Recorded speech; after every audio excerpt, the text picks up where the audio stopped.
En 95.9 Cámara FM llegó el momento de las noticias.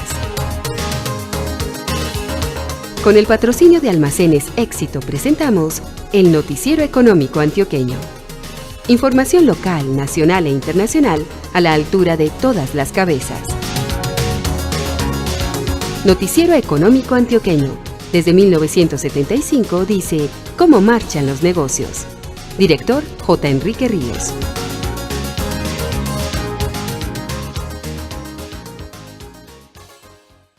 Muy buenos días, sea usted bienvenido a la edición de fin de semana. Hoy es sábado 13 de abril de 2019. Esta es la emisión 18.484 que ofrecemos en nombre de Almacenes Éxito.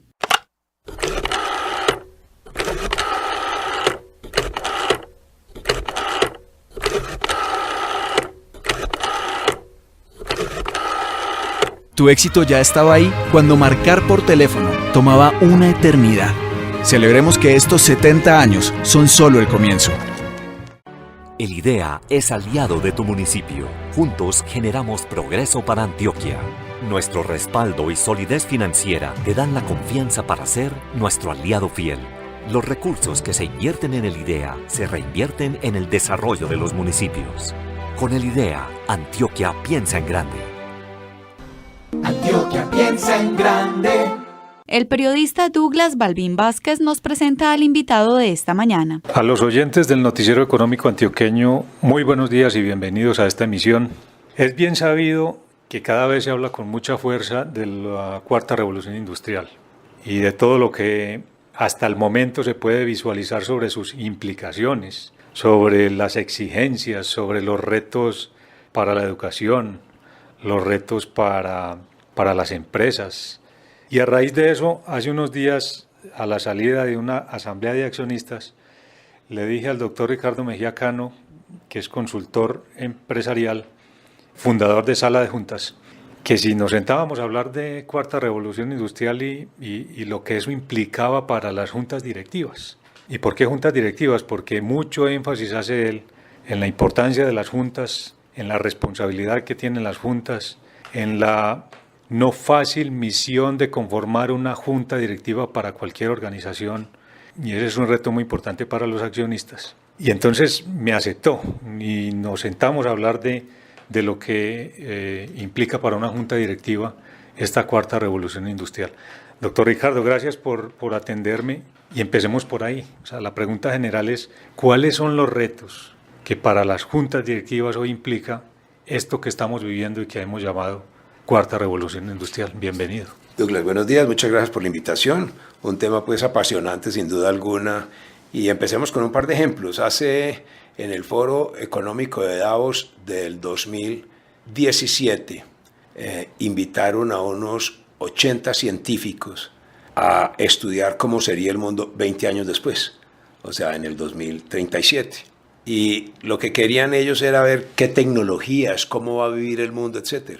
Para sorpresa de la pregunta suya de cómo van a ser las juntas directivas, ellos decían, el 10% de las juntas directivas de los países desarrollados tendrán por lo menos un equipo con inteligencia artificial como miembro de junta directiva.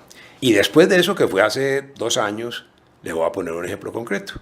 Una firma inversionista de Inglaterra, especializada en el tema de la biotecnología, tiene una firma en Hong Kong. Y entonces es una firma que se dedica a comprar empresas de biotecnología o de medicina. Y se dieron cuenta que la mayoría de las inversiones que estaban haciendo, como ocurre tanto en los nuevos emprendimientos, fracasaban.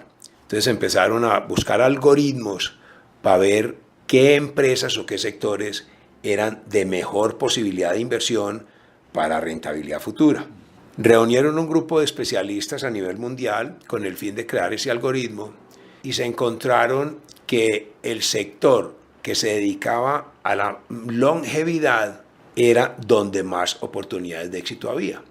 Entonces desarrollaron con inteligencia artificial un algoritmo donde usted alimenta todas las variables de una posible inversión, ellos calculan y comparan 50 variables contra los patrones que ellos han desarrollado después de estudiar compañías que están dedicadas al tema de longevidad en todo el mundo, y le dicen a los inversionistas, esta inversión es buena o esta inversión es mala.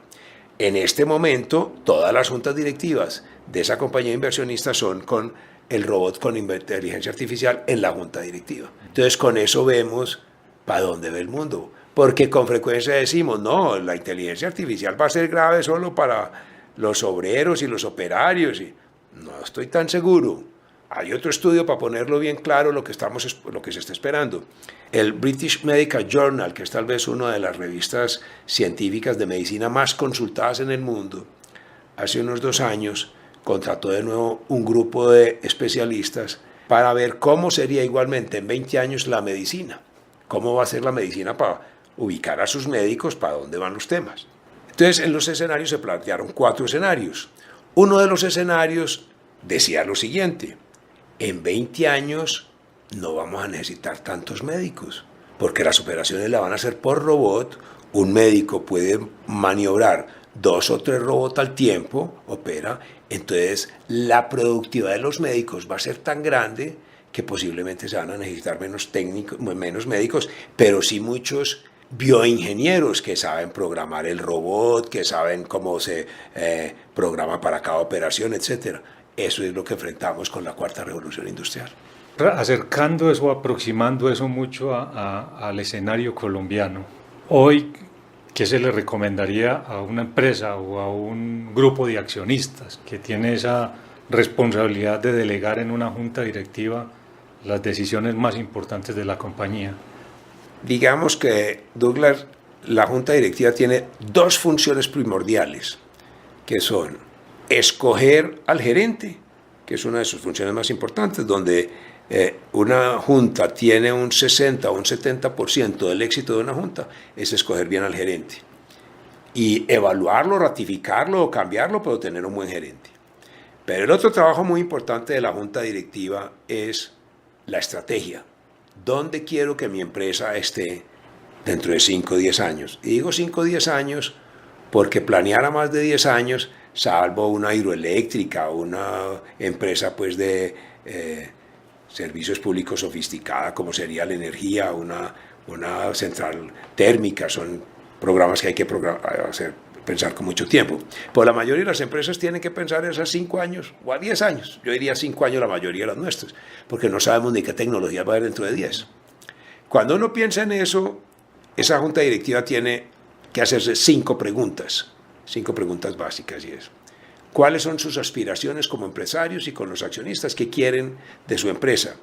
Y es muy importante qué quieren de su empresa, y me va a salir un poquito, pero después voy a entrar a su pregunta y voy a tomar el tema de nuevo. Al final, las empresas sobreviven siempre y cuando tengan un propósito loable y noble, diferente a hacer plata, porque hacer plata es una conclusión de una función que hace un empresario, no una meta. Entonces, en la medida que esa primera aspiración que fija el empresario como deseo fundamental se fija, después tiene que definir dónde jugar. Dónde jugar es en qué regiones quiere trabajar, con qué productos, con qué servicios, qué canales va a utilizar. Piense que ahora todos tenemos que hablar. Usted no le puede llegar a los clientes con un solo canal. Hay que tener omnicanalidad, de atacar al cliente. Con un mundo tan competitivo hay que llegarle por todas partes. Una vez definido esto de canales, productos, servicios, regiones, segmentación de clientes, etc., tiene que pensar cómo va a ganar el juego. ¿Va a competir vía precios, va a ser el más competitivo por costos, o va a ser el más diferenciado atendiendo las aspiraciones del consumidor final que sean bien particulares? Para poner un ejemplo, es la diferencia que puede haber entre Justo y Bueno o D1 y un Carulla. Usted nota la diferencia. En los dos encontramos cosas que nos atienden bien, pero son 2 filosofías muy distintas. Una vez se define eso, viene lo de la pregunta que usted me hacía. ¿Con qué capacidades voy a atender yo estos requerimientos dentro de 5 años o dentro de 10? ¿Qué personal necesito? Ahora que está de moda, ¿con qué clientes, como digo, voy a trabajar? ¿Cuál va a ser el análisis de datos del gusto del consumidor? ¿Cómo voy a saber yo qué tendencia tiene el consumidor para yo en esa pregunta que me hago, cómo los voy a atender, dónde voy a jugar, sea asertivo? Entonces, en esas capacidades tengo que desarrollar ingeniería de datos, minería de datos, inteligencia artificial, etc. Entonces ahí entramos al tema de con qué conocimientos voy a manejar mi empresa dentro de 5 años. Y eso crea una exigencia tanto a los funcionarios y a la junta directiva, qué preparación tiene la junta directiva, y ahí lo empato con su pregunta también. El cuestionamiento que, si usted mira las grandes empresas en Estados Unidos, en las juntas directivas, ya prácticamente en todas, hay un especialista en tecnologías de la información. Si no estamos, la empresa que no se está digitalizando, no va a poder competir en el juego que se nos viene dentro de 5 o 10 años. Entonces es muy importante que las empresas piensen que si no se digitalizan y no llevamos el tema a la junta directiva, que es digitalizarse, y no traemos gente especialista, no vamos a meter el gol que queremos. Entonces, para concluir, cuando haya ese análisis de capacidades, hay 2 cosas que tenemos que pensar. ¿Cómo nuestro personal se va a preparar con los nuevos conocimientos y capacidades que vamos a enfrentar? Y cómo el diálogo de la junta directiva tiene que caer varias veces al año en cómo estamos avanzando en digitalización, lo cual nos debería poner a pensar cuál es el experto en TI que tenemos en la junta directiva que nos promueve ese pensamiento estratégico. O quién acompaña a la junta también, pues. ¿O quién acompaña a la junta? Pues ya le digo, la tendencia en Estados Unidos, que la tengo muy clara, están buscando especialistas en TI, no como consultores, como miembros de la junta directiva, que entiendan toda la empresa, para que ayuden en las discusiones por dónde va a ser la digitalización futura de la empresa. Bien, ahora, como para estar un poco más cerca del asunto, Medellín va a ser sede del centro de la 4ª revolución industrial, es el 5º en el mundo, es decir, eso no es una cosa, es una cosa muy selecta por ahora, es una iniciativa global. Medellín se la ganó, le escuchaba a un subdirector de Ruta N, porque ha demostrado que tiene capacidad para transformarse y porque le ha apostado mucho a la innovación. Pero enlazando eso que ya es muy próximo a Medellín, con la responsabilidad social que tiene una compañía, ¿cómo podemos o cómo deben entender desde las juntas directivas eso que puede ser, que es evidentemente un reto, tener un centro en la ciudad, un centro de la 4ª revolución industrial, pero a la vez una oportunidad para mostrar pues, de qué estamos hechos, es decir, cada compañía de qué está hecha, qué es lo que le puede aportar a la sociedad, en qué está trabajando, cuánto invierte en innovación, en fin, cómo se puede enlazar eso. Douglas, ese tema es un privilegio que ha tenido Medellín gracias al esfuerzo que se han hecho en varias alcaldías consecutivas, el sector privado de la academia, digamos que son 3 sectores que han unido esfuerzos. El Comité de Universidad, Empresa, Estado es una muestra de ese esfuerzo que se ha hecho. Y sin duda que el Foro Económico Mundial hubiera escogido a Medellín como centro de formación para la región de Latinoamérica, para preparar a su población para la 4ª revolución industrial, es un privilegio y un honor que tenemos que agradecer, pero es un reto sumamente grande igualmente. ¿Y por qué yo lo veo reto y qué nos obliga a repensar como medellinenses? La innovación no solo se mide por cuánto estamos invirtiendo en innovación. Yo con varias reuniones he puesto un ejemplo, y es que hay muchos países que invierten mucho menos en educación contra el PIB de lo que tiene Colombia y nos superan ampliamente en los resultados de las pruebas internacionales de conocimiento de los bachilleres.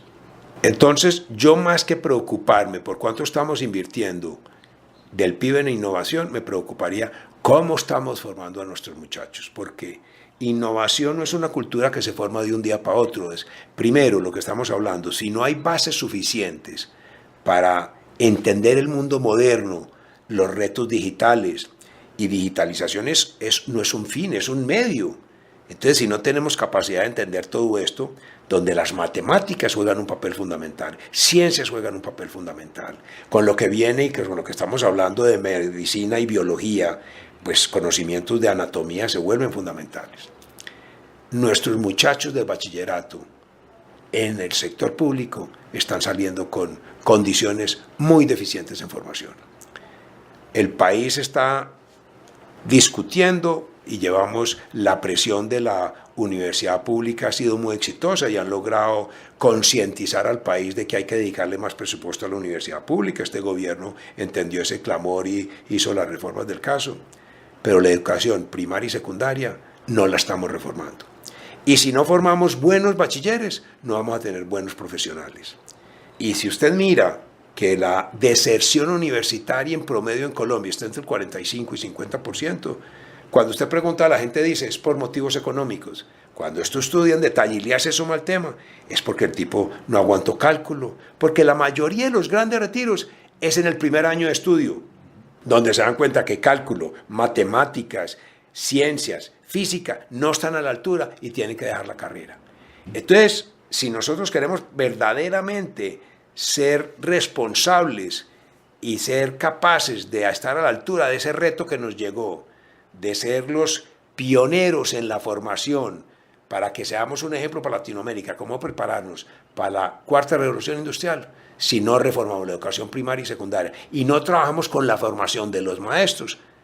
Me da a mí mucho temor que, como nos ha pasado con tantas compañías extranjeras que hemos traído como inversionistas, han venido aquí y a los 2, 3 años se han desilusionado, se han retirado, que no vamos a perder nosotros ese honor tan grande que recibimos y que después de 4 años digan, oiga, no fuimos capaces. Entonces me parece que tenemos que hacer un plan de cirugía detallada de la educación primaria y secundaria, porque si usted no tiene bachilleres buenos, preparados, con conocimientos científicos, obviamente con bases humanísticas, pero con formación, porque es que la cuarta revolución industrial es un reto, es en matemáticas, en medicina, en biología y en lo que son ciencias. Nuestros muchachos tienen que venir con buenas bases humanísticas, pues si no tienen matemáticas y lo otro, no vamos a competir en la cuarta revolución industrial.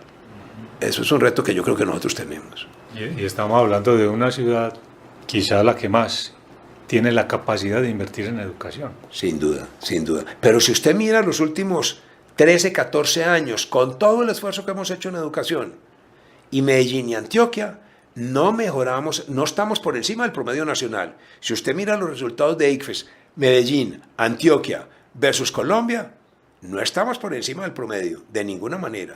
O sea, todo el esfuerzo que hemos hecho con educación y todavía no se ven los resultados. Entonces yo por eso creo que nos falta todavía el centavito para el peso, porque obviamente la inversión en educación resultados son a largo plazo. Pero aquí ya llevamos más de 15 años y en los resultados concretos no estamos viendo los efectos para tanto esfuerzo. Algo estamos dejando de hacer y yo insisto que fundamentalmente es con el profesorado. Tenemos que comprometer al profesorado que también se tiene que formar mejor, le tenemos que pagar mejor, tenemos que dignificar mejor la condición de ser maestro de una escuela pública, pero si ese señor no se compromete a crear una crítica constructiva en el alumno, a que el alumno sea un pequeño científico, no vamos a estar a la altura de los retos que nos vienen. Volvamos a las juntas, porque se me ocurre lo siguiente. Hoy en día, para responder a esos retos de cuarta revolución industrial, si una compañía está haciendo ejercicio de planeación estratégica, ¿en qué debe hacer énfasis? Un tema que, en mi opinión, debe revisar necesariamente es cómo está la digitalización de esa empresa, de esa institución. Tienen para ponerlo en bases más técnicos, hay una base de datos unificada, porque muchas de nuestras empresas tienen una base de datos de clientes por allá, proveedores por otro lado, contratistas por otro lado. Entonces hay un montón de sistemas separados que no sirven para hacer un buen análisis de dónde está la empresa. Entonces yo creo que tienen que empezar a tener bases de datos unificadas, cómo está su sistema de digitalización. Yo creo que en las estrategias de las empresas el tema digital se va a volver un tema prioritario y por eso quiero insistir, si en la junta directiva no están discutiendo el tema de digitalización, los va a dejar el bus. Ya he visto empresas en Colombia, no solo Medellín, que estén poniéndole atención como debe ser a este asunto.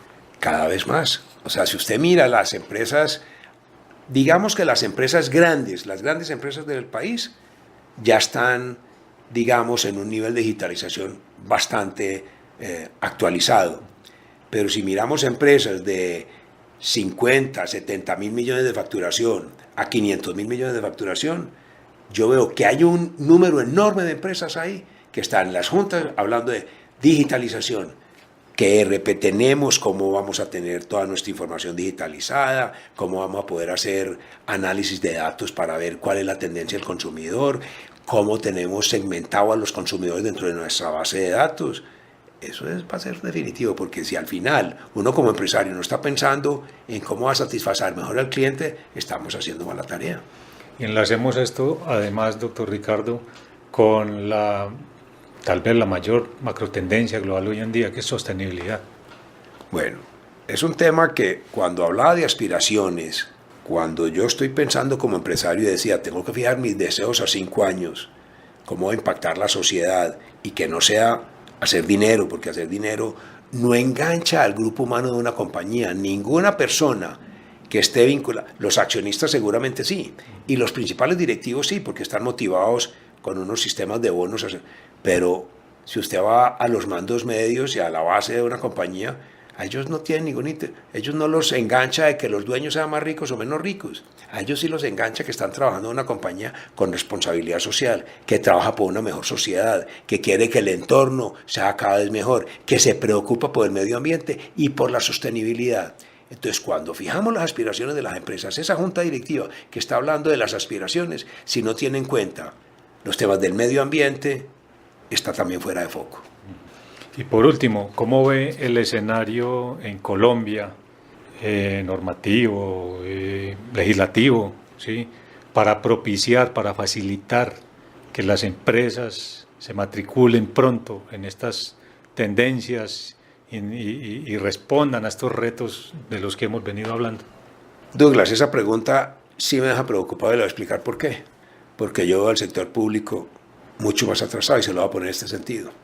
Cada vez vamos a tener tecnologías que van más rápido que la capacidad de los legisladores a asimilar esas tecnologías. Y miremos el caso de Uber.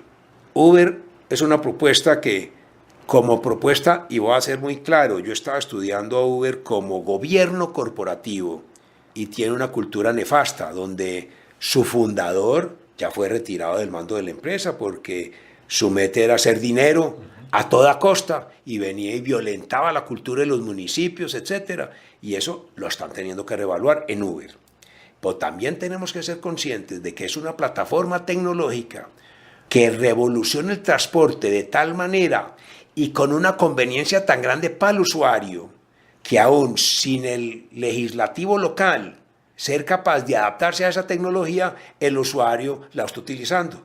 Conclusión, la normatividad local, ni Medellín, ni Bogotá, ni Cali, ni Colombia como país ha sido capaz de adaptar la normatividad para que fenómenos como Uber, que son un aporte a la movilidad de las ciudades sin ninguna duda, beneficien mejor a los ciudadanos, porque están legislativamente y en conocimiento muy atrás de lo que va la tecnología. Entonces, con ese ejemplo lo que le quiero decir es, yo creo que los legisladores y quienes están en la función política van a tener que hacer una labor de actualización, porque la tecnología los está arrollando y no están siendo capaces de adaptar la normatividad a los nuevos retos tecnológicos que nos vienen. Y si no es con normas actualizadas, si no es con estímulos, con incentivos, pues las nuevas tecnologías difícilmente se van a consolidar. Le voy a poner un segundo ejemplo que lo estudiamos en el Comité Universidad de Empresa. Fue un emprendedor sumamente interesante que está haciendo fumigación de cultivos agrícolas con drones. Usted recuerda que uno de los temas por la que se prohibió la fumigación aérea era porque había un efecto secundario en las fuentes de agua sumamente negativo. Se permitía la fumigación manual, por fumigación aérea no. Eso fue antes de los drones. Como el dron va volando a 20 centímetros de la planta, es como si fuera fumigación manual. Pues usted ve que la Corte todavía no entiende eso y no hemos tenido una adaptación a las posibilidades modernas de la tecnología. Porque si yo voy a poner a un pobre señor a fumigar manualmente para que después explote una mina quiebrapata y matemos a ese señor, pues eso es una injusticia social que estamos forzando nosotros a los erradicadores. También es impropio que una avioneta que va a 50 metros de altura, 80 metros de altura, esté esparciendo un un insecticida que puede tener efecto secundario, pero si va a 20 centímetros del cultivo, el efecto secundario es prácticamente mínimo, es como si fuera una erradicación manual, una fumigación manual, pero aún no nos hemos enterado del tema. Entonces, mire que hay una serie de condiciones tecnológicas que nuestro legislativo todavía no se ha adaptado a las posibilidades que nos brinda. Doctor Ricardo, muchas gracias por estar nuevamente en el Noticiero Económico Antioqueño. Douglas, muchas gracias por la invitación. Para mí siempre es un gusto charlar con ustedes. Muy amable, feliz día.